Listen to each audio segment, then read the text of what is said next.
Well, so I mean, tell me about how you got here. So you're 6-3 as a pro, in line for this title shot with the Lights Out promotion. Take me back. I mean, how did you first figure out you wanted to be a fighter?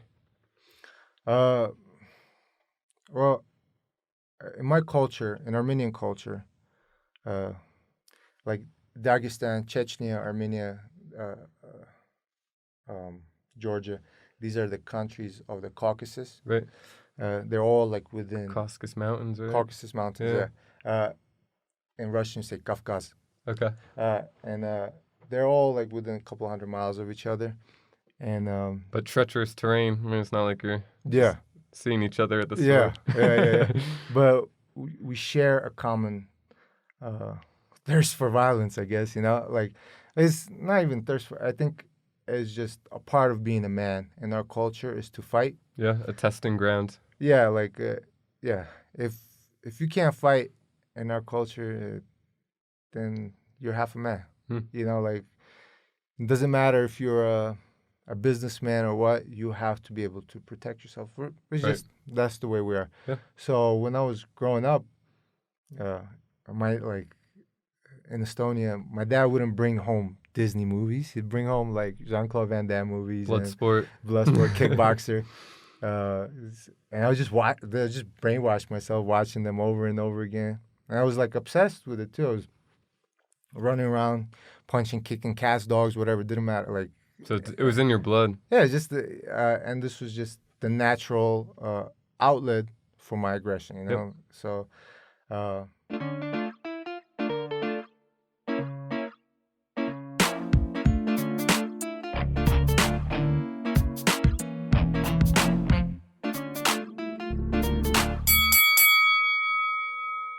This is the Prize Fighting Business. I'm your host, Daniel Caycedo, and today my interview guest is professional prize fighter and mixed martial artist, Arut Pogosjan. Arut trains with the Elevation Fight Team down in Denver, Colorado, and when we first shot this interview, he was preparing for his chance at a title for the Lights Out fighting promotion in February of 2020. Well, it turns out his chances moved up to this Friday, November 15th in Burbank, California, where he'll get to fight for the vacant lightweight championship for the Lights Out fighting promotion. He sat down with me to have a conversation about how he prepares for his fight camps, the impact Alistair Overeem has had on his career, and his martial arts journey up to this point. So let's dive into my conversation with Arut Pogosjan. Arut, thanks for joining me. Thanks for having me, man. Absolutely, a pleasure. So you were just kind of telling me about your current situation with the fighting promotion you're in. You're with Lights Out fighting promotion, and you had a recent fight back in May, and now you're looking for your next fight, and you expect it to be for a title. Yes. Originally, my fight was scheduled for August. Then there was a change of opponents, so we rescheduled it. Am I supposed to be looking at you or at the camera? You can look at me. Okay. I don't know what's the right word. But anyway, the fight got rescheduled for September. My opponent got injured, so they rescheduled for November. And now they're saying that he's still not healthy, so we got to move it back to February. Which is kind of frustrating, like time is ticking. I'm not getting paid. Yeah. I mean, I want to make it very clear. The promotion LXF has been very good to me, with everything, with taking care of my flights, my hotel, and Really? paying me good. Like, I love fighting for them. I want that belt.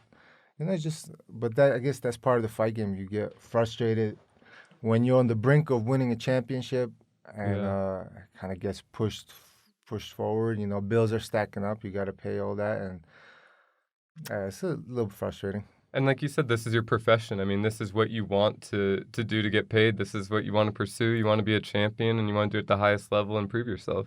Exactly. I was just saying earlier that I don't care about the limelight. Like it's nice, I appreciate it, but that's the least of my motivations. My main motivation is to be the best, to prove that I'm the best, not just believe that I'm the best. To prove myself as the best in a awesome organization such as LXF and beyond. But there's only one way to do that is to fight. And then I guess my second motivation is money. You know, you got to get paid. Like you said, this is my profession, so you don't fight, bills don't get paid. You're a prize fighter. Yeah, I love the shirts. Prize fighting business. Exactly. Cool. So I mean, you have to wait till February for this shot at a title, but you also let me know before this, so you're not in an exclusive contract by any means. So you could theoretically take another fight between now and then if it presented itself. Yeah, luckily I'm not in an exclusive contract, so this allows me to look for other fights. And you know, I love fighting in LA. I love fighting for LXF, but with such a long time off between fights, you know, right now I'm looking for a fight in between. You know, something I could find. I'm looking at LFA coming up here in November and Fury Fighting Championship, which is actually blowing up. My buddy, shout out to Fury Fighting Championship. My buddy Chris Lopez is running it, right, yeah. And it's making big strides. And absolutely, that's definitely another show that I'd love to fight for. Cool. And you fought for LFA in the past. You won the fight pretty decisively. I mean, you dominated from beginning to end.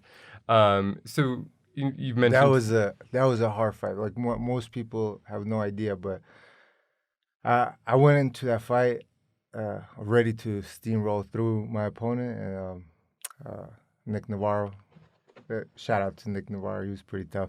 But like first 10, 15 seconds, he caught me with an elbow from bottom, slashed me open, 13 stitches. Wow. And I saw my blood dripping. It was the first time I've been cut in the fight. And once I saw the blood dripping, I, like, not panicked, but immediately I got concerned, like, oh, what if the ref tries to stop this fight? Yeah. So I went ham trying to finish him. Like, I ground and pound and trying to choke him. Really, the ground pound was okay, but trying to choke him to death, like, a couple of times, I squeezed.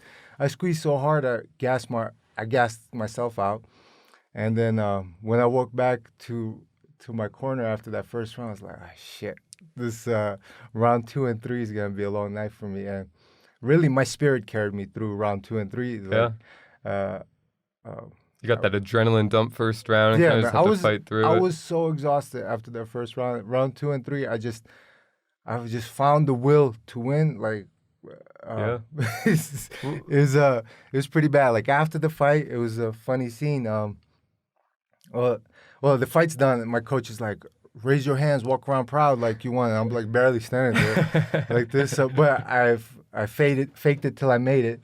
Then my friends, they helped me walk back to backstage, and as soon as we made it backstage and like nobody's watching, I like collapsed, and there's a bucket there, and my opponent is puking the bucket in his bucket, and I start puking in my bucket. So we're like right next to each other, puking in buckets, just from exhaustion. And then they dragged me to the shower, and they threw me under the shower like dead, something dead, you know. And I'm just, I laid there for like this for another 20 minutes or like 10 minutes under the cold shower until I came back, and then I laid in the dressing room for another 10 minutes, and then I was back to normal. So it was like exhaustion like I've never felt before. And that's the side of it fans don't see. I mean, not only, the understanding of what it feels like to have that adrenaline dump, you still have 10 more minutes to fight after that first round, but then also after the fight, I mean, a lot of fans don't see the fighters after the fight. Maybe they get an Instagram post showing bruises on legs,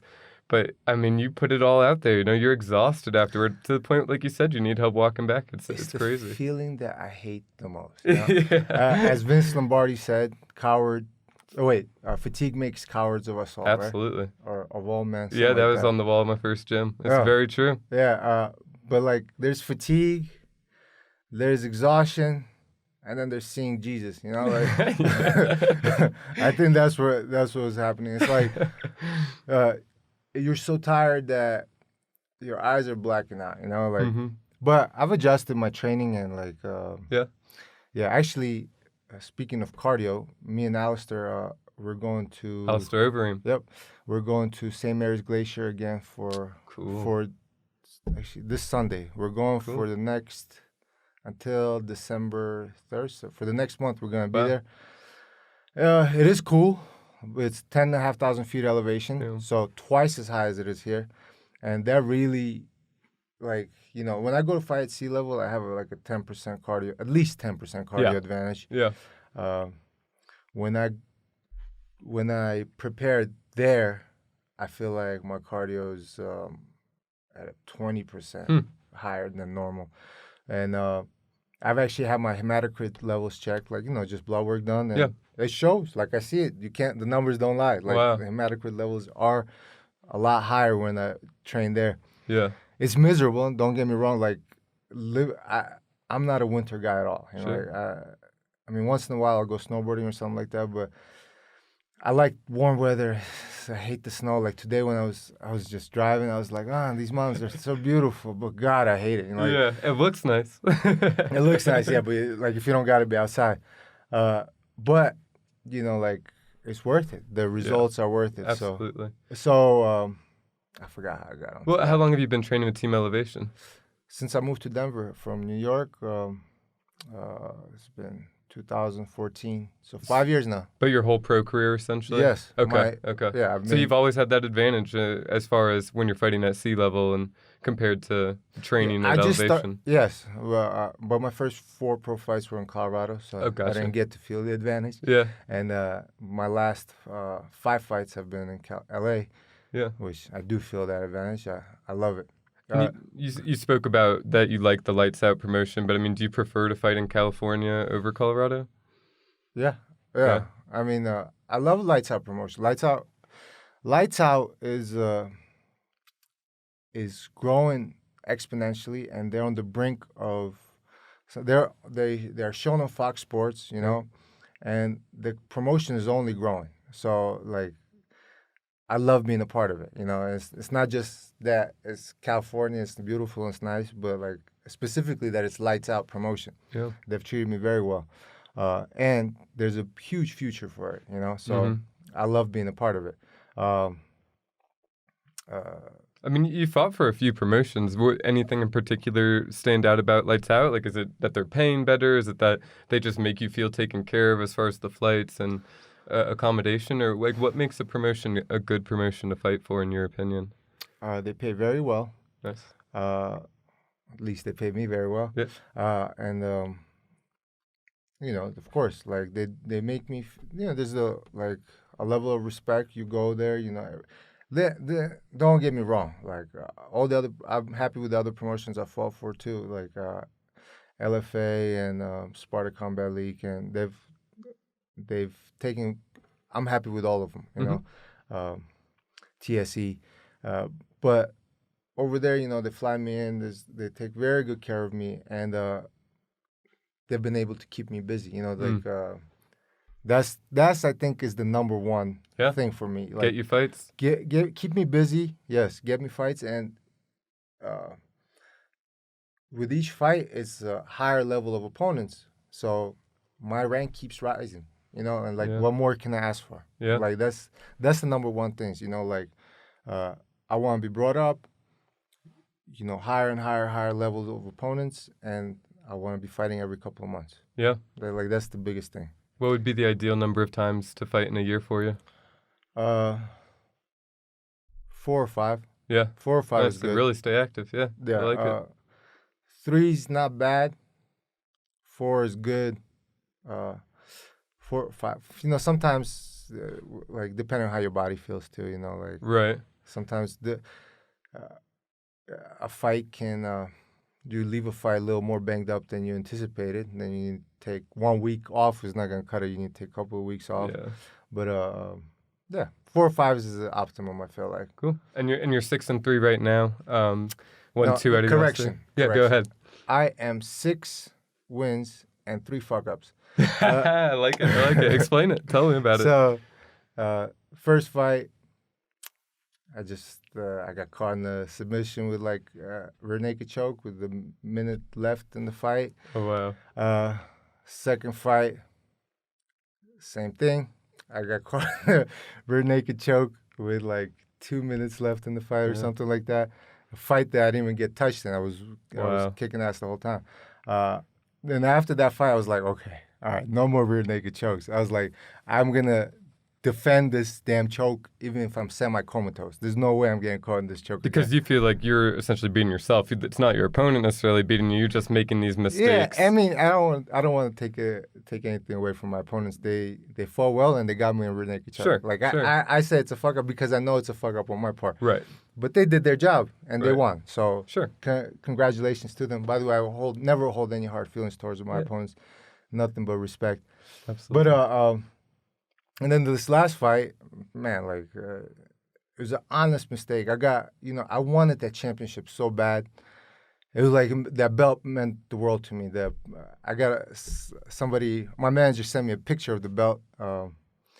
He's like, "Oh, this is gonna be yours," and I was like, "Yes, I want it so bad." So in the scramble, it was like I think it was like a minute and a half into the fight. We scrambled. And my opponent had already felt my power, and we scrambled a little bit, and he was pinned against the cage, and I saw one knee up. I didn't notice the second knee was down, so I need him, and So stop the fight there. Yeah, so that was the biggest fuck up, like Sure. But you mentioned the gentleman Dominic Clark ended up going to Bellator right after that. Yeah, that fight got him into Bellator. What was messed up is like I had leading up to the fight nothing but respect for Dom and. And after the fight was over, I was very apologetic, because it was my mistake, I felt like he took a way out, he took an opportunity to get out of the fight, but I'm not him, so I don't know what he was feeling. Maybe he held his eye. I need him in the temple. He held his eye like he couldn't see, and when you do that, the doctor has to look at your eye. You tell him you can't see, they have to stop the fight. Right. So I feel like he played again. But to give him the benefit of the doubt, I don't know what he was feeling at the moment. Sure. Maybe he truly was like concussed or something. He couldn't continue to fight. Okay. Yeah. I give him the benefit of the doubt. So after the fight was done, I was like, man, like, I apologize from my heart, but let's run it back. Like, this was not a fight. Right. Let's run it back. He's like, yeah, for sure, man. We're the two best. We're the two of the best ones here. We gotta run it back 100%. And he was like walking around with his shiny belt, like after the fight, just taking pictures of people. But I saw him like 2 or 3 times. We kept running into each other at the venue after the fight, and he kept agreeing that we're gonna run it back. Like I was convinced that was gonna happen. Then the next day, my manager tells me that he doesn't want to fight. He doesn't want to fight me again. So, I mean, maybe I don't know what's his reasoning.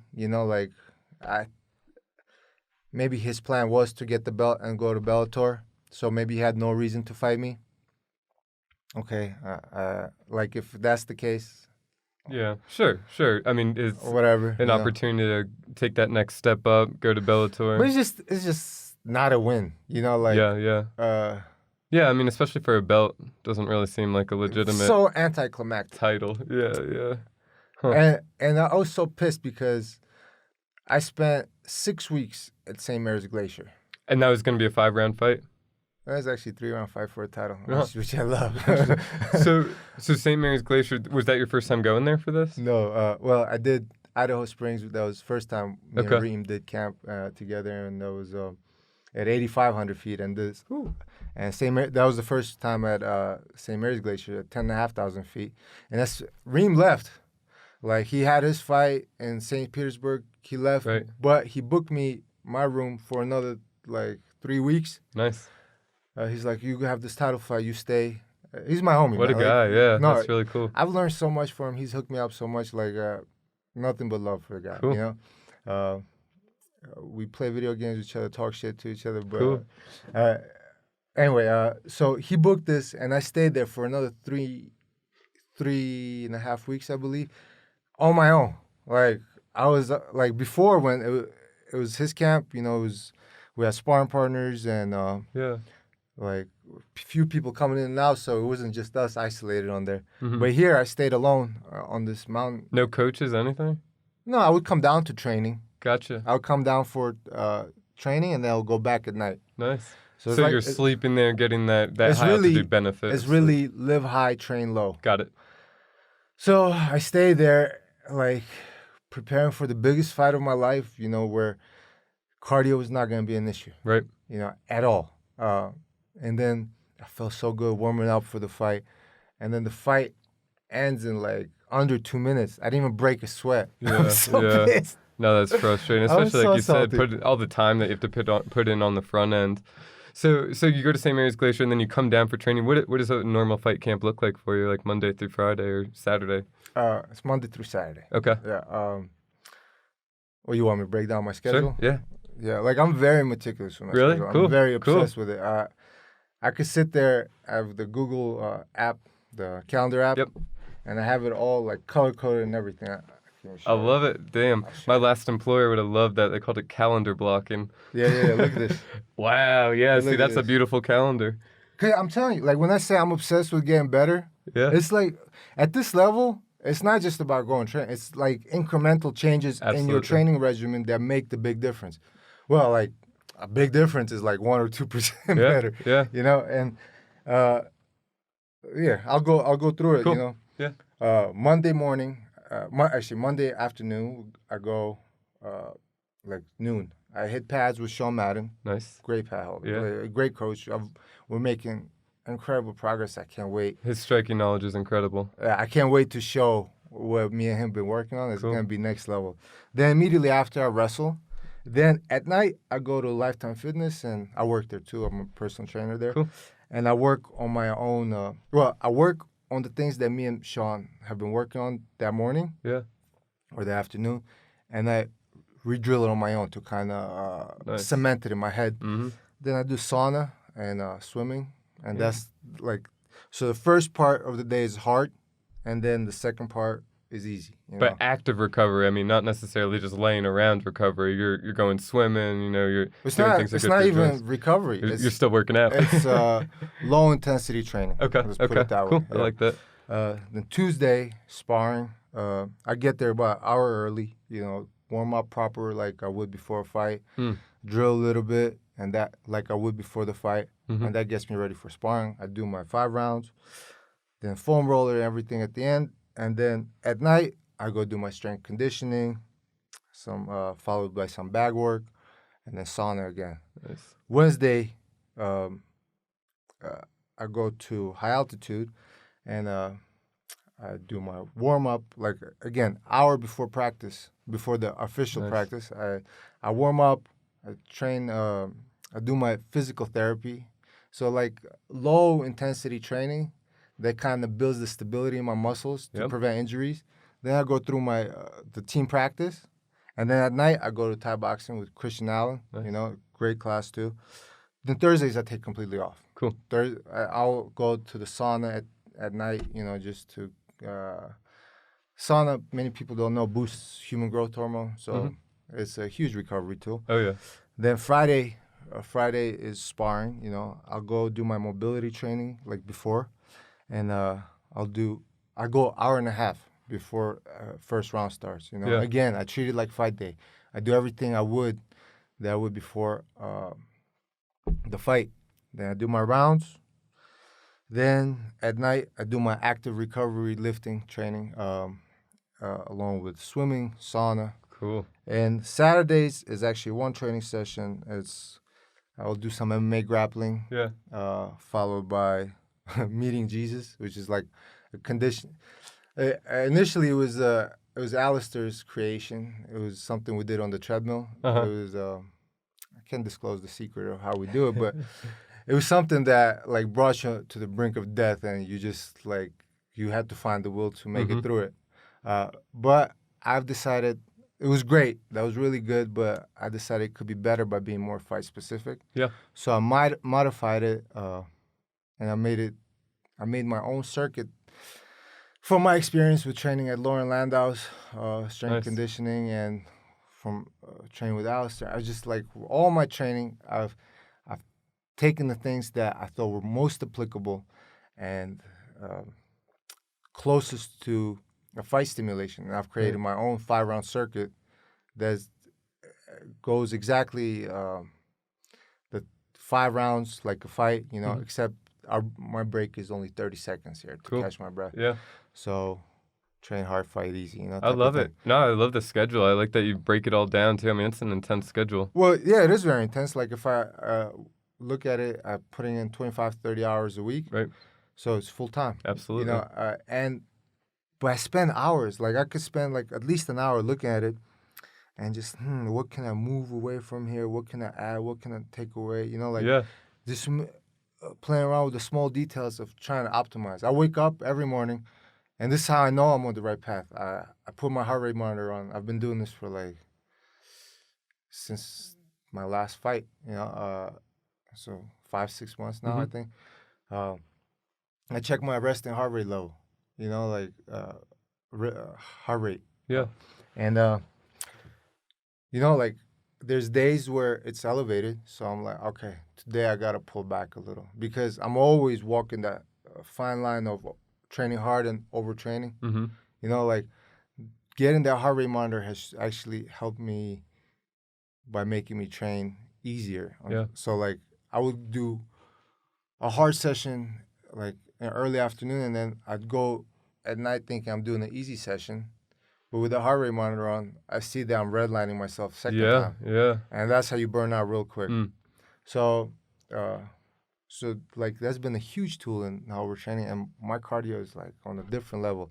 I haven't even gotten to the St. Mary's Glacier yet. So right. That's gonna be that's gonna be another thing. Yeah, and I mean, you were saying before the show too that you enjoy training. You look forward to training. So does training look any different other than going to St. Mary's Glacier inside and outside of camp? No. I go 3 weeks hard, and then I take, again, another thing I learned from Alistair. It's called deload week. Every fourth week is a deload week where I try to do just one a day. It's hard sometimes to do just one a day because I want to do more. I have to and then I pick which training of that day I'm gonna do. Okay. If I'm feeling too beat up, I'll do more of a strength conditioning type of thing, a more recovery type strength conditioning. If I'm feeling good still, I'll still spar, but it'll just be limited to one practice a day that following week. Yeah. And so that's just in general. Every month, 3 weeks on, 1 week deload. Fight, no fight, it's the same thing. Cool. This way, I can keep my body healthy. Yeah. And and it prevents the overtraining. And not getting burnt out and taking 2 or 3 weeks off at a time. Yeah. Nice. I never even have the desire to do that. Taking two, unless I'm hurt and I need to let my body heal like that. But after a fight, I'll take a week off just so just to let the body completely recover. I'll go hiking or walk or something like that. Something easy, train like an old man. But I don't have the desire to take more than that off unless I'm injured. Then Sure. You gotta adjust. Well, and you were talking about how you are only really running once a week, but you're getting cardio through the swimming. I mean, is that something that you've picked up over your career, or have you always done swimming for cardio? I've done swimming on and off. For last 5 years, I think. Yeah. Swimming is good. The swimming that I do is I don't do extensive swimming. It's more underwater swimming. I hold my breath and I try to go laps. Yeah. But that's something I'm still working on. Really, the steady state cardio. I used to run. And when the weather is nice, I'll still do that. Kind of to break up the monotony. I enjoy running. Me too. Yeah. But again, with MMA is not like boxing or kickboxing. It's not one discipline. There's so many aspects to it. It's hard to get everything in, and then on top of that, do simple road work like that. It is, yeah. So you only have so many hours in the day. Yeah, and I almost don't want to give these secrets away because it's taking me 10 years to figure this out.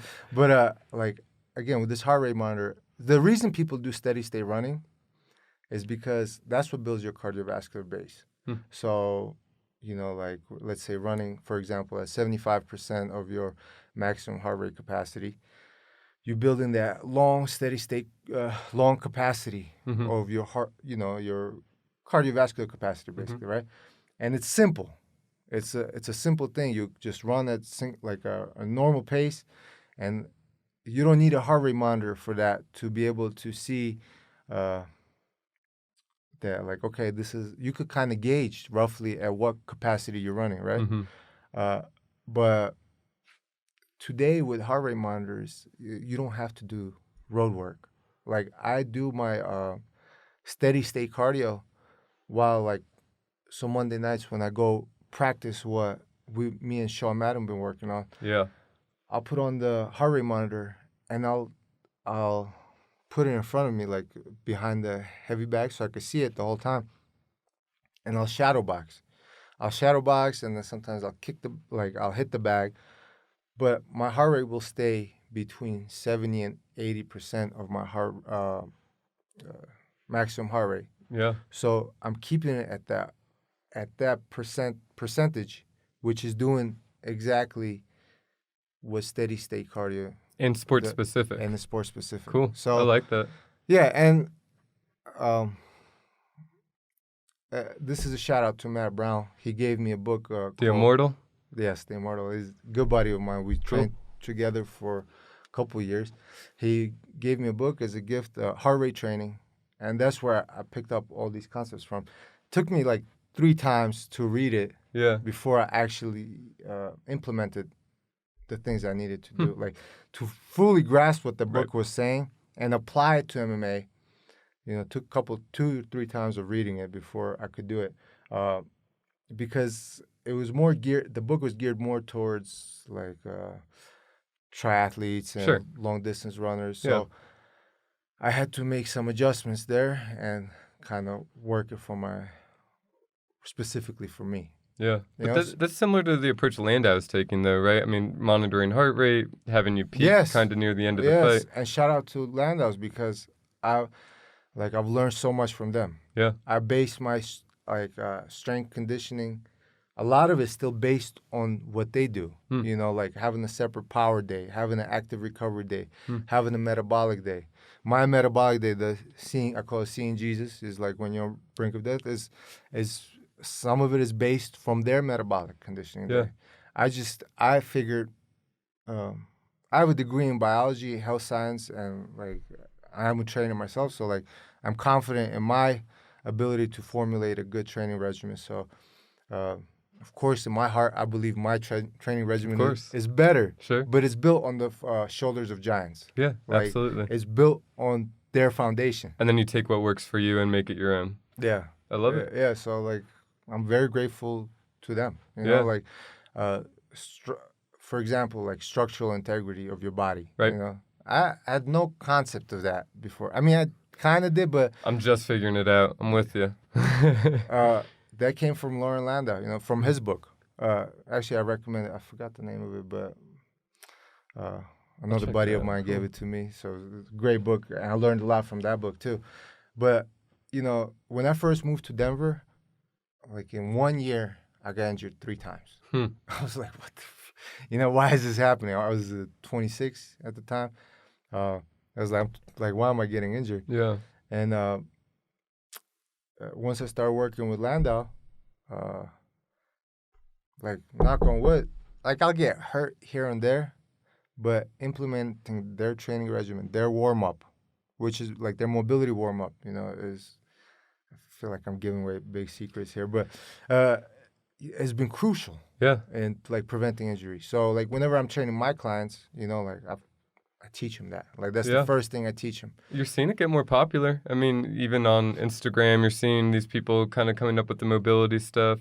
That Christian guy from On It, you know, he does a lot of videos around mobility, and you see him working with the local college football team, the local basketball team. So, I mean, it's certainly getting more popular, and people are understanding the benefit of it better, even if it's just from proliferation of that education and information. Exactly. I mean, like, if you think about what strength conditioning is, especially, for professional athletes, the number one thing strength conditioning should do is keep you healthy. Yeah. You know, like, it's not about lifting heavy weights. Right. You know, excuse me. And the mobility aspect of it is the foundation. Right. Like, if you're mobile, that's going to prevent a lot of injuries on its own. And then on top of that, you have structural integrity. Mm-hmm. And then on top of that, you add some power and strength and power. But the foundation of this pyramid is the mobility and structural integrity. Then you can build power and strength, endurance, all of those things. But you got to have mobility and structural integrity first. Yeah. And it can't, like a lot of people make the mistake of allowing strength conditioning take precedent over their fight training. Yes. Yeah, but like, you're not in a bench press contest. Right, not like, a bodybuilder. Yeah, this is not the way it works. Like, Yeah. it's a integral supplement to your training. Right. But it's there to support your training, Right. not be your training. Yeah. So, I think people need to understand that. Yeah. So what? So you mentioned that. I mean, from watching your fights, you have a very strong grappling game, but you also seem to work on the striking a lot. I mean, what does your skill training look like? Are you doing grappling and striking almost every day, or is it, primarily striking? What does it look like for you? Both. You can't do just one. Mm-hmm. For this is mixed martial arts, not kickboxing or not jiu-jitsu. Jiu-jitsu did not come easy for me when I first started. Like, wrestling and judo came very natural to me. Sure. Like, as almost like I was born with it. Jiu-jitsu, I was, for the first 6 months, I felt like an abused puppy. I was like, the only reason I stuck with it is because I knew that to be successful in the sport, I had to learn it. Yeah. It's the love of the sport of fighting that made me stick with jiu-jitsu. Otherwise, Whatever it takes. I didn't like it. I didn't like rolling around sweaty with other dudes. I didn't enjoy that. Like, wrestling is different. Wrestling, you're trying to take somebody down. You don't roll around too long on the ground. So you like the aggressive nature versus the passive nature almost. Yeah, exactly. And to this day, like, I call it ground karate. I almost have like a disdain for it, but in reality of it, you use about, let's say, 25% of jiu-jitsu in a fight. Really, for MMA, it's about positional control and dominance, and then submissions are secondary. Really. That's why you're seeing wrestlers do so well. Their primary job is to hold you down and keep you there, and they're used to pinning people and just holding you immobile as opposed to. And now submitting. if you can hold somebody down and you can hit them, that changes the story, like, to another level. So to answer your question, I do both. Like when we go, the foundation of Team Elevation is our wrestling. Yeah, absolutely. That's what makes our team so good. Agreed. And Dave Zabriskie, our wrestling coach, stud, NCAA All-American champion. The man is a machine, and he brings so much, like, wealth of knowledge with him, and like everybody has grown leaps and bounds through training with him. Yeah. And I mean, even our wrestling coach before, Alistair, who started it. I mean, he was incredible too. He's the one that put this wrestling base for our team. So I say that's the foundation of our team, and every Monday, we're drilling that. We're drilling our wrestling skills, but I take it a level further and I apply striking. Like, I'll mix in, when I'm working with my partner, I'll mix in some wrestling on the wall. I'll mix in taking shots, taking a perfect shot, but I set it up with my punches. Cool. So I just sprinkle a little bit of striking on what we're doing, and then that creates the skill work that I need to succeed in my sport. Well, that ability to transition between the two, striking and grappling, is a huge asset to have as well. Like the GSPs, right? That's what he was so good at, earlier than a lot of people were doing. GSP is the perfect example. Yeah. And GSP, after, like, it's not a surprise. Well, the man, how long was his layoff? Like 4 years? Yeah, it was pretty long. At least 3, yeah. I don't know. Yeah, something like that, yeah? 3 years. He came back and won the middleweight championship from Michael Bisping. Like that, that's not an accident. You know, No. the man, that's what set him apart from the rest, is how well he mixed the two, Yes. the wrestling and the striking. Yeah. If you ask me, like, what makes the best MMA fighter, the foundation is wrestling. Mm-hmm. The second layer is boxing. Then you add everything else, Muay Thai, Judo, Jiu-Jitsu. And But you know who does that really well? Mighty Mouse. I mean, he transitions the clinch game to the grappling to the striking. I mean, he does Mighty all Mouse, this. pound for pound. Yeah, agreed. Yeah, Best ever. Yeah, incredible. Like, truly, I think it's almost incomprehensible how good he is. Right. You know, like every time, you know, was it when he suplexed that guy? Ray Borg. Yeah, Ray Borg, and then transitioned to an armbar. Yeah, I personally midair. midair. I personally would have never gone for an armbar. Crazy. Like, but just the man is incredible. Yeah. Yeah. And his coach too. I mean, Matt Hume. You know, he's an OG in the sport. He's a great mind for it too. It's incredible to see that combination. So, who are your primary coaches at Elevation? Okay. Well, I already mentioned Dave Zabriskie, Mm-hmm. great wrestling coach. Cody Donovan is our MMA grappling. Well, for me, is my number one source for MMA grappling. Cool. He is ahead of the curve on in this game, and like the stuff that he's coming up with is what makes Curtis Blades' ground and pound so incredible. And you see it better every time he goes out there. Yeah, and man, I love the way his mind works, and like in a few years, I feel like people gonna be talking about him like they talk about Matt Hume. Yeah. You know, I already mentioned Sean Madden. I'm working my striking with him. Another great mind, you know, and man, I can't wait to show the stuff that we're working on.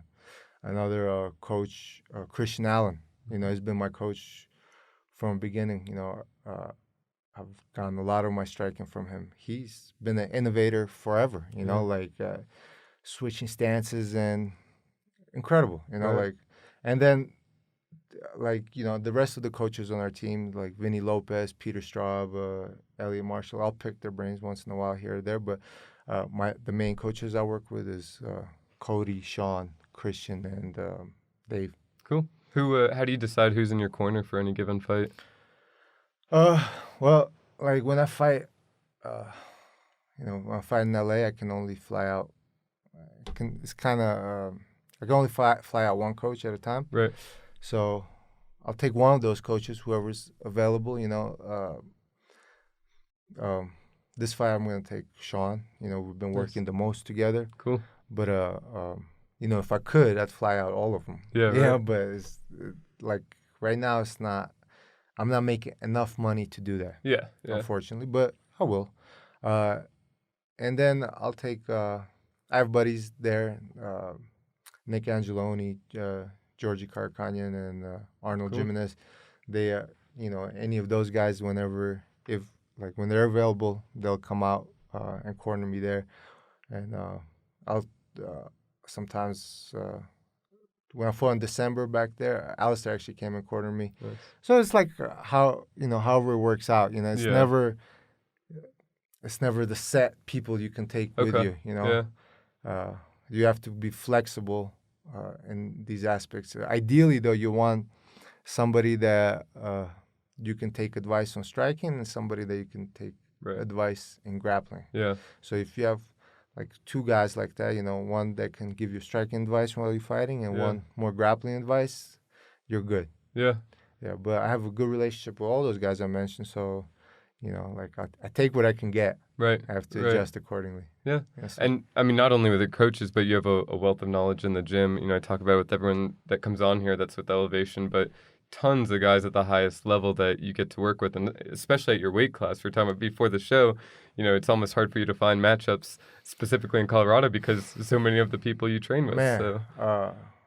LT Nelson, Drew Dober, Carrington Banks, like Sean Date. So many guys. It's just, you just pick. I'm not gonna sit here and list all of them, but everybody on our team has something to contribute. You I'll like MMA nerd out with all of my teammates, and we just pick their brain and get better. Like Yeah.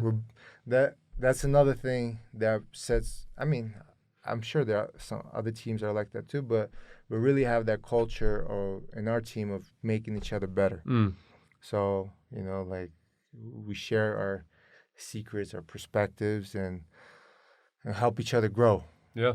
You know. So, I mean, it sounds like you train with all of them. Do you end up like working with one or two specifically, or are you generally just getting as many looks as you can consistently?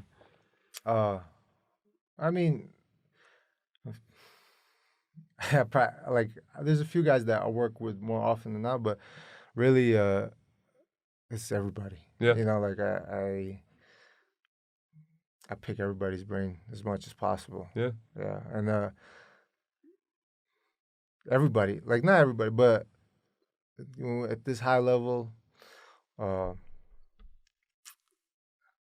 least my teammates, I know they have something big to contribute. Yeah. A little from each person adds up to something big. Absolutely. Yeah. And you mentioned that you end up sparring once or twice a week. What does that look like? I mean, is that hard sparring? Is that kind of light sparring? You guys are playing around? So Tuesday sparring is big glove sparring. Okay. Which is harder. Yeah. Usually, you can hit harder with big gloves without worrying of. I mean, people still get hurt, of course. That's part of the game. But like you can afford to hit harder with the big gloves. So that's usually more striking based sparring. And then Fridays we do little glove sparring. And the accent on that is more on push the grappling. Okay. Transitioning. You're still striking, trust, but like you're not trying to kill each other. Right. You're connecting for sure, but your goal is to work your MMA skills. Yeah, and if it was up to me, I think the big gloves give you a full sense of security. Yeah. Like all you have to do with the big gloves is put your hands up like this. Right. When there's 16 ounces, they cover this gap here. Yeah. The V. Yep. And all you gotta do is just put your hands up. You block most of the stuff. I mean, some stuff gets through, but it's so much easier to block with those. When you put on little MMA gloves, good luck, like just putting your hands up. Punches are gonna get through left or right. So you have to be really sharp when you're blocking. Yeah. You see that as an issue with the guys coming over from kickboxing and Muay Thai too, but mainly kickboxing. Even Saki, Gokhan Saki is a good example of someone that got knocked out with the 4-ounce gloves, and not a guy that's really known for getting knocked out with big gloves. And the punches come at a different speed. Yes. And like again, little gloves, more power. Mm-hmm. So if it was up to me, both of our sparrings, team sparrings, would be with little gloves. Yeah. Because like it's MMA, but I'm not in charge of that. So sure. But it's different sports. Kickboxing is a different sport. You don't strike the same way in MMA that you do in kickboxing. Like you don't stay in the pocket as long. Right. I mean, there's a few guys that do, but like typically, like 2-3 punches and you're either grappling or you're exiting out of there. It's like it's not the long combinations that you see more typical in kickboxing. Yeah, I agree. So, like why, in my opinion, why train something that you're not gonna do in the fight? Yeah. But I guess it's like the was it flip of the coin? Flip a coin. To get you more comfortable striking. I've came from a boxing background, so like I was in the boxing gym all day, every day, and like I'm like I've been striking for so long, I'm comfortable with it. Mm-hmm. Like I don't need more big glove sparring. I need more little glove sparring, like because those skills, those MMA specific skills, they don't get worked that often. Or they don't get. Let me rephrase that. They get worked often, but that's never enough. Yeah. There's just so much there. You need as much practice with it as possible. Absolutely. And I mean, you clearly take a very scientific or cerebral approach to your not only calendar blocking, scheduling, but the training and skill development. What does diet look like? Do you take that serious of an approach to your diet? Yeah. Another thing I learned from Alistair is these shakes. Hmm. He has a green shake and a red shake. It's like these All right. vegetable shakes. Uh, um, I was doing that, but then I was like, man, um, I'm too lazy to do two different shakes. I just combined it all into one. Yeah. But really, my whole philosophy on dieting is, I don't want to call it paleo, but if it comes from the earth, Yeah. like whether it's meat, like it's natural products, right? Right. Fruits, vegetables, meat, you can never go wrong with that. Right.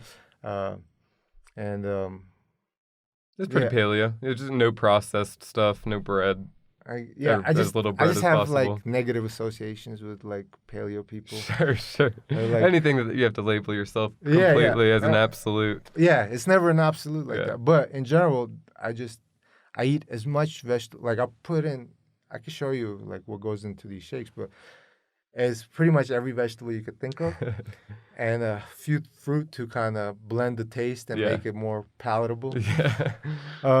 And I throw some variety of nuts in there, almonds, Oh, cool. pumpkin seeds, all kinds of shit, Neat. chia seeds, and it's like I make 2 liters of it, and I drink I'll drink almost a liter of it beginning of the day, and then the second liter and a half, whatever, I'll drink throughout the rest of the day. Cool. But like all those nutrients and vitamins from that sustain me, and then Right.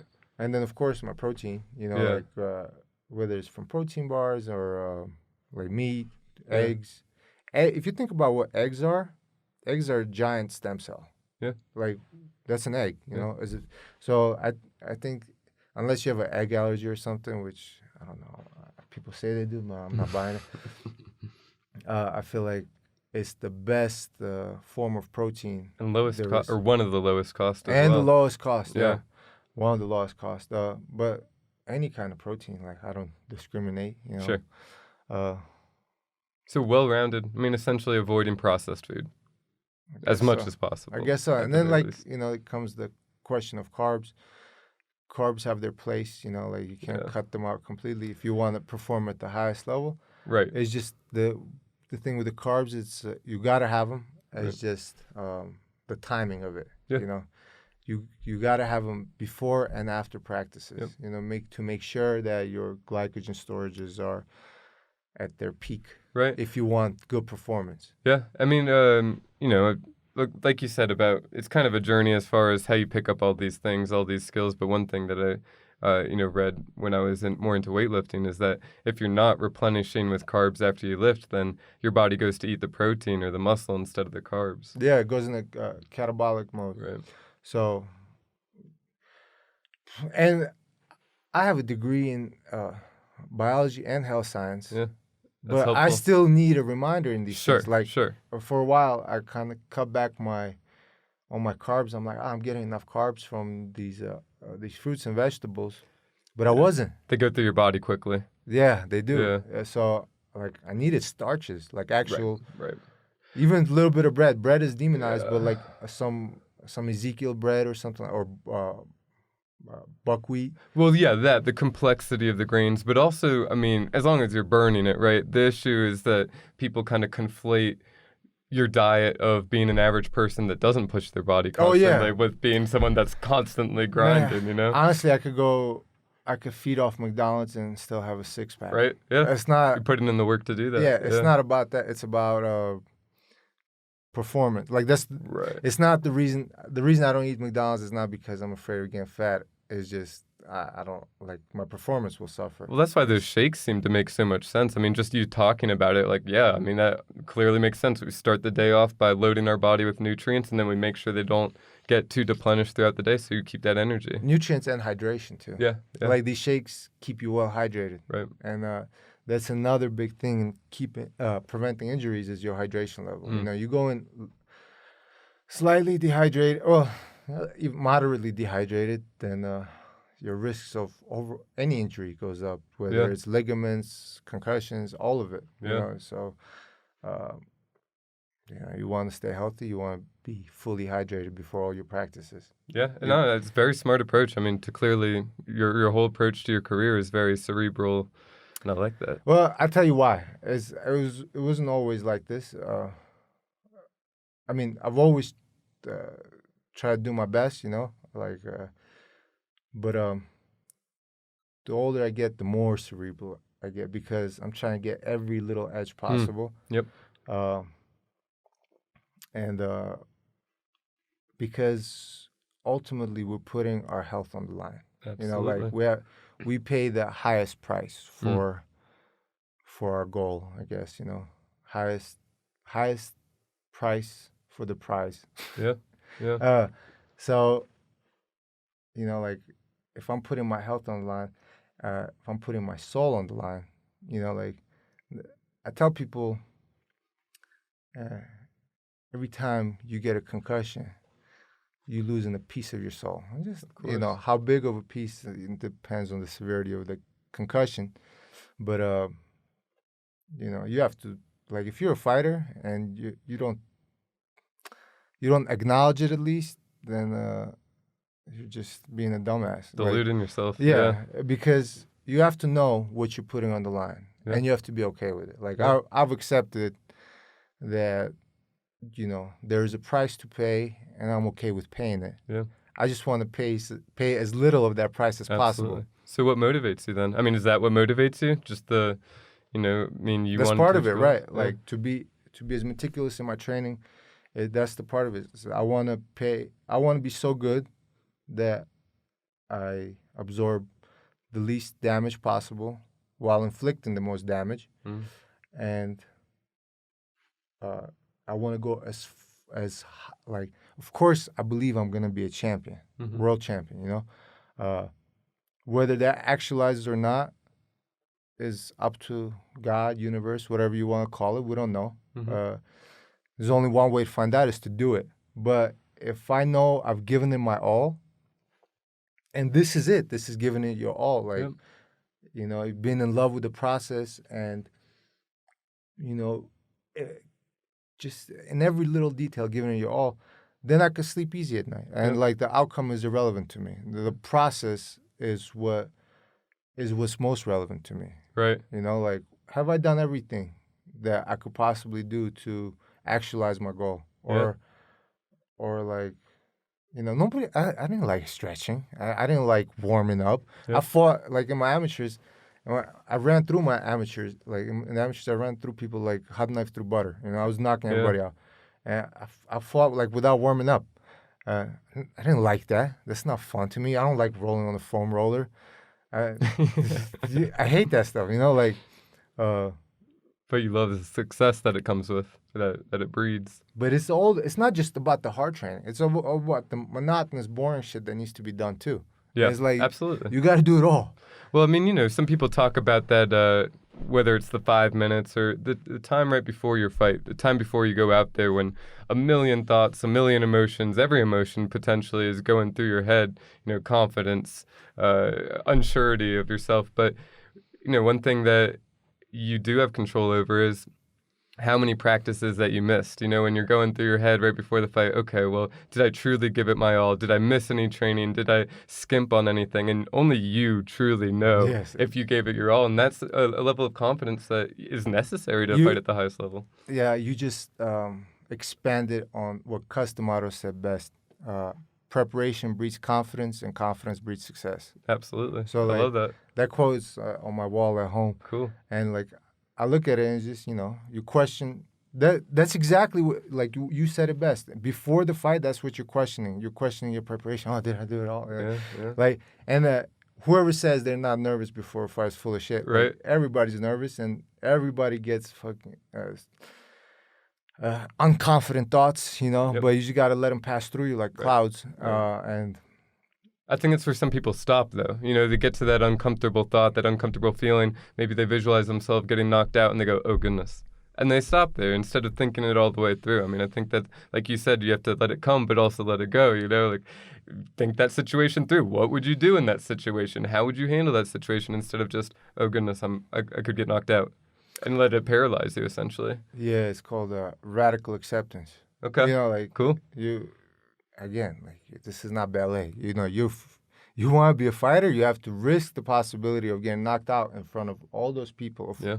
And anybody, I don't care who you are, you miss a head kick, a clean head kick, chances are you're getting knocked out, Maybe not the first one, the second one will,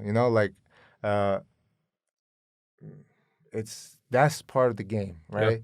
That's the risk of it all is what makes it worth it. That's the risks of the terrible lows is what makes the highs so spectacular. Yeah. Right? So you can't be a fighter without facing that. You have to face the fear, and everybody gets those butterflies. Yep. You just have to put those butterflies in formation. Yeah. Again, to quote Caycedo, he said, "A coward and a hero feel the same things. Feel the fear.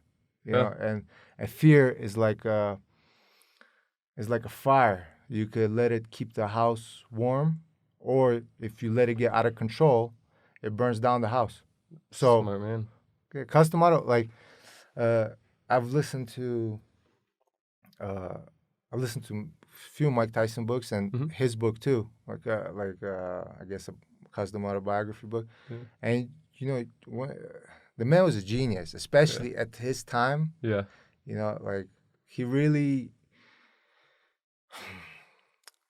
established how fighting was a psychological endeavor more than a physical endeavor. Yeah.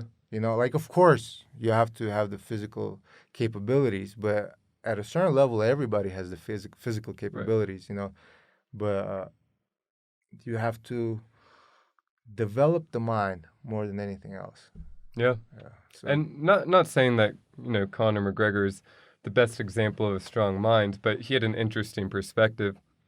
I think it was his documentary on Netflix, but he talked about how he's walking out to the Aldo fight or one of his big fights, and, he feels all this pressure, all that, chest crushing pressure, someone stepping on your chest, that anxiety, whatever you want to call it. Especially amplify that by all the shit he's talked. Right. So... And he's like, this is what men crumbled to in the past. I love this feeling. It's more about how you're handling that feeling and embracing it, like you said, radical acceptance, and then letting it flow out of you, in your expression, as opposed to letting it crumble you and cower under it. Yeah, man. Well, I tell you what, he's been yapping a lot lately, and it's kind of annoying. Yeah. But that shouldn't take away from what he's accomplished in his career. Right. He's one of the greatest to ever do it. To win two championships, two weight classes, and in the UFC, and to accomplish what he's done, your mind has to be so strong. Oh yeah. Just because he lost his last fight to Khabib, who's arguably the greatest to do it, and mentally right, strong there too. That doesn't take away from his greatness, just because he's honestly, I see on the Instagram feed, if I see Conor McGregor, I just skip. It's just annoying. Sure, yeah. Because he loves to but the man backed it up for so long. Right. And I mean, and he could still back it up. And who cares if you fail in a couple of times? Just the fact that he was able to rise up in that moment, he created the moment, but so did the UFC, all this promotion.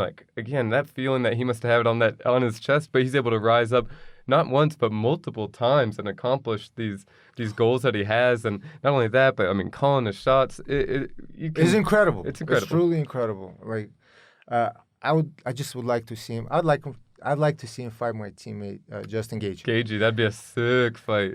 I think Justin would kick his ass. But it's a fight. Anything can happen. Sure. It would be awesome. It's what, between him and Cerrone right now, right? They're saying for January. They're saying it's leaning Cerrone, but of course, Cerrone or Gaethje. Gaethje's on the 3-fight first round knockouts winning streak, and Cowboys coming off the loss. Right. Of course they want to give McGregor Cowboy, tune-up fight if there is one in the UFC. Yeah, for real. But that's that's the fight from a business Yeah. standpoint. I get it. Protect the brand. But the honest fight, the fight that the fans want to see, The people's fight. the people's fight, is the Gaethje versus McGregor. Yeah. And you know, like, you can never count him out of it. No. But I got Gaethje. I agree. Yeah. Especially, man, I mean, you know, how many times can you discount him? People were saying Barboza was going to be too technical and too much for him, knocks him out. You know, it doesn't even make it close. James Vick, size not an issue. He's still getting better. Yeah, of course, dude. He's a young guy. He's killer. That's the thing. Like, and all these, like, you know, all these training camps that I've done with Reem, and like, I mean, what a wealth of knowledge there. I mean, we didn't really touch on it, but damn, dude, that dude's got what, over 40 MMA fights, over 50, I think if has not more, close to kickboxing? 100 fights. Whew, dude, I mean, that's... And he's been today posted something. He's been today's 20 years in the game. Wow. Yeah, And fighting the best of the best always. On a professional level. Always. And, you know, like, hanging around him, I try to be like a sponge and soak everything in, learn as much as possible from him. Yeah. And he loves teaching too. Or at least he loves teaching me. Like, Sure. he always shares his secrets and everything. And, you know, like, biggest things, there's so many things, but like one of the few things I've taken away is how well he takes care of his body. Yeah, you can tell. Like, and his enthusiasm never wanes either. Well, you don't last this long without both of those, really. He continues to learn. Yeah. And he learns pretty fast too. Like, you know, he has the humility to keep learning. Right. And well, coming and train with Curtis after losing to Curtis, I mean, yeah, guys do that, but when you're Alistair Overeem, I mean, that's a big deal. He could stay with the same coach, the same gym the rest of his life. No one would knock him for it because he's got this legendary status. Exactly. So he's still seeking out different training partners, working with different people, different areas. I mean, it's incredible. It's amazing to see. Yeah, and seeing how his mentality is, kind of let me know that I'm on the right path. Like, my mentality about the training is very similar. How can I maximize my training to the most that it can be without overtraining, right? And yeah, it kind of shows me that, like, I'm doing the right things. Just got to keep grinding and stay at it. And success is a inevitable byproduct of it. Yeah. Well, so I mean, tell me about how you got here. So you're 6-3 as a pro, in line for this title shot with the Lights Out promotion. Take me back. I mean, how did you first figure out you wanted to be a fighter? Well, in my culture, in Armenian culture, like Dagestan, Chechnya, Armenia, Georgia, these are the countries of the Caucasus. Right. They're all like within Caucasus Mountains, right? Caucasus Mountains, yeah. In Russian, you say Kafkaz. Okay. And they're all like within a couple 100 miles of each other. And but treacherous terrain. I mean, it's not like you're seeing each other at the store. Yeah.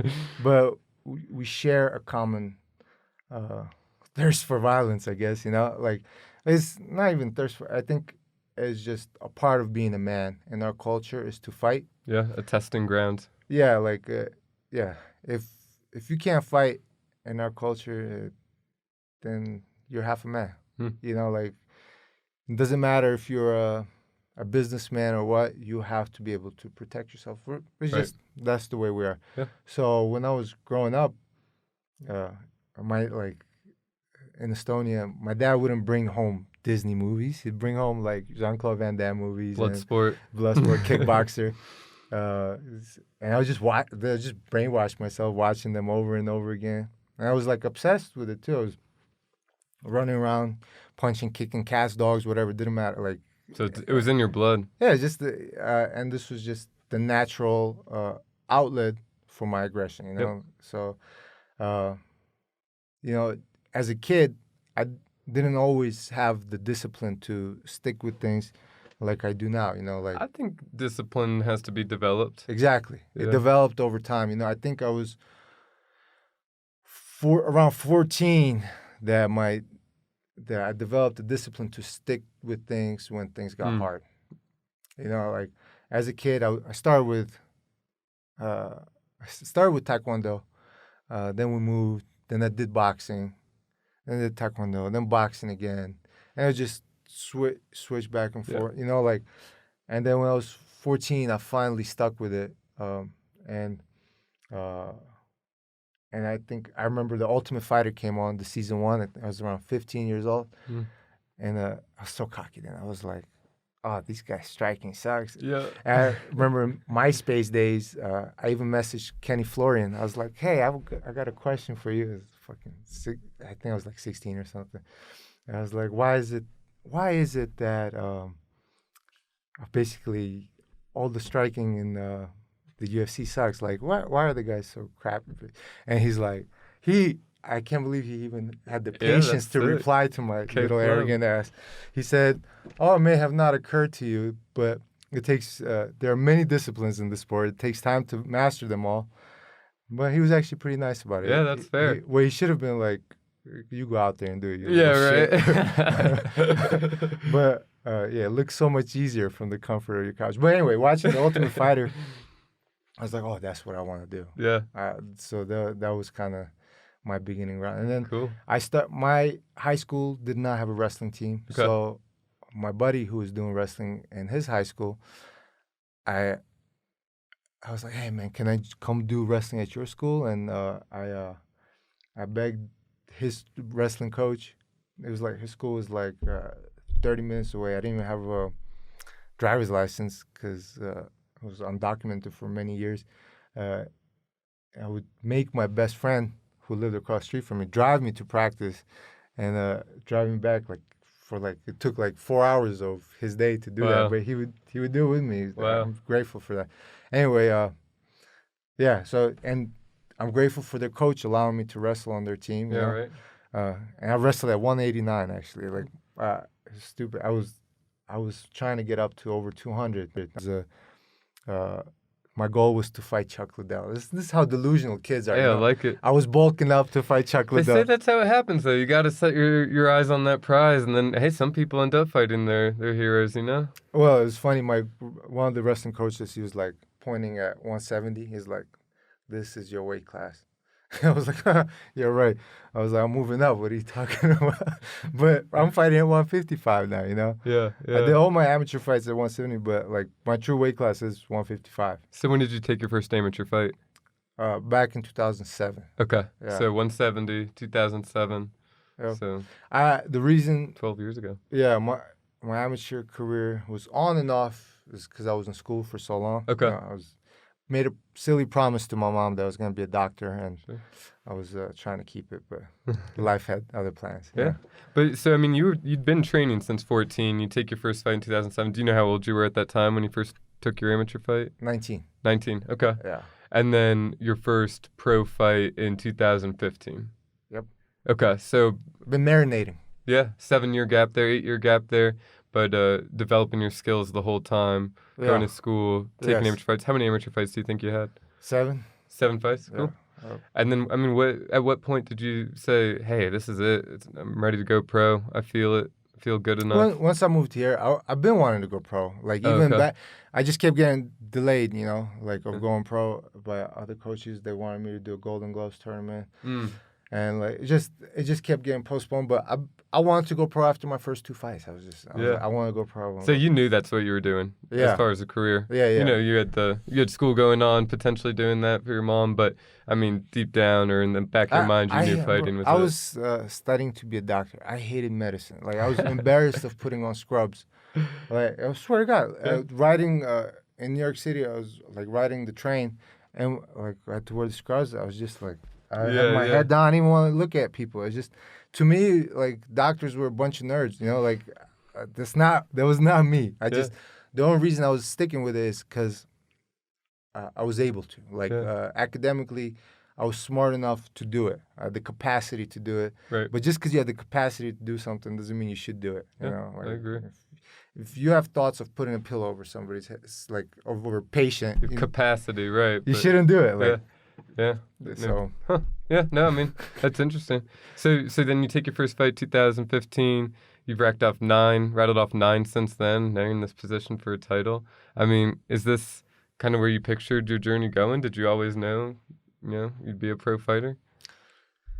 Yeah. I thought. I would be in the UFC by now. Sure. But sometimes life has, other plans. It's not a straight line to your goal. You might got to zigzag a few times. Uh, but, there's no way to predict it. Honestly, like, I've more thought of it always like one fight at a time. Of course, like, I had this general idea of A being direction. a world champion, Yeah. but like, I didn't have these intermediate goals. It's just like one fight at a time to keep me going. That's it, But and you can't do it more than one fight at a time. Right. You never know what's gonna happen. You might get Yeah. your ass kicked so bad that you might not want to fight again. Right. Like, 'cause, you again, like, you putting your health on the line. You don't. Yeah. There's no guarantees in fighting. When you look at fighting from a rational perspective of what it is, like, it's crazy. Like, why would you put your health on the line, your soul on the line, for not that much money? It's primal. Yeah. So, like, I'd say 90% of the population or more can't understand it. Yeah. And then the other 5% that understands it, they're not. The other 5% that might understand it, they understand it from the comfort of their couch. Like, they don't get the sacrifice they make. They just think it's a fight. They don't know, like, what goes on. Like, I've mentioned earlier, like, in the backstage where me and my opponent are puking at the same time, like, right next to each other. Then you can understand it at a superficial level, from the comfort of your couch. Like, oh, that's crazy. Oh, they're pushing hard, but they can't feel it or understand it on that deeper level of being there and having experienced it. Yeah. What are your goals now? I mean, do you have any primary goal that, you mentioned you have quotes on the wall. Do you have any, like, primary goals that you write down and strive for, or is it? Well, when I wake up, I start my day with gratitude. Cool. I have a journal I've been keeping for a couple of years now. I write down 5 gratitudes for the day, and then from the day before. And then I have my game plan, 5 things for the day. I write them down, and, like, when I get that goal done, I put a nice little check mark right next to it, and I live for that check mark. Oh yeah. But yeah, that's how I started. But really, right now, my main goal is winning this championship. Cool. Like, I want that belt with all my heart. Cool. It's championship. Like, it's not about the shiny belt. It's about what it represents. It's the ultimate validation, to a fighter, I believe. Absolutely. So I love it. I mean, I love the approach you take. I think everything you've said clearly points to the cerebral approach that you've taken, and it's been successful for you. So if you could give a young fighter a tip, a young aspiring fighter, what would that be? Okay. Depending on where you are, there's not going to be, you're not always going to have the best access to the best coaching staff possible. But find yourself. First of all, you got to give it your all. That's number one. And the first step in that is finding the best people, the most knowledgeable people in your area within your reach that you can have, that you can train with, and from there, that may be a stepping stone, like, I don't know, if you live somewhere in the boondocks, it may be the best approach. The best coaching you could have is a high school wrestling team. Which is foundational. So start there and always strive to find better coaching. Cool. Best coaching, and be a good student of the game. Like, be a coachable athlete. Don't be a kiss ass. I'm not saying that, but do what the coach says, so that the coach likes you, so that the coach is more inclined to work with you. Yeah. You know, take directions. Otherwise, you're just another body. You know, like, why would coach give you when you're not giving to them? Right. And the only thing you can give is your obedience, I guess, you know, taking directions. So that's the biggest thing you could do as an athlete. I love it. Man, I appreciate you coming on. I appreciate Hell your yeah, time. pleasure being here. Oh, and how can people follow you online? Prime_time 9999. Cool. That's Check my them out. Follow. Instagram. And follow us at Prize Fight Biz. Subscribe to the YouTube channel, The Prize Fighting Business. And thanks for watching. I appreciate it, Arut. Hey, thanks, man. Absolutely, man.